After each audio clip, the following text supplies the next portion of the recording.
ஐயய்யோ! பேக்கரின்னு ஃபீல் பண்ற கிட்ஸ் பேரண்ட்ஸா நீங்க? இதோ உங்களுக்காக. குவிக் அண்ட் டேஸ்டியா ஹெல்தியான ஹோம்மேட் சாக்லேட் லட்டு. பாப்போம் வாங்க எப்படி செய்வது?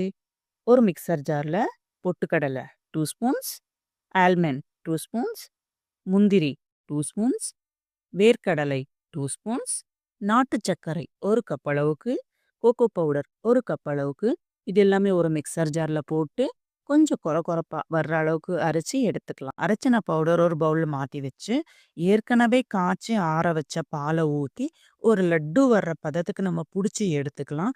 லட்டு புடிக்கும்போது ஸ்மெல்லு சூப்பரா வந்துச்சுங்க. உடனே சாப்பிடணும் போல தோணுச்சுங்க. அப்புறம் புடிச்ச லட்டு ஒரு பிளேட்ல மாத்தி வச்சு, ஏற்கனவே நம்ம துருவி வச்ச அந்த தேங்காய் துருவல லைட்டா எடுத்து, அந்த லட்டு மேல தூவி விட்டு, சாப்பிட்டு பார்த்தா, ஆஹா!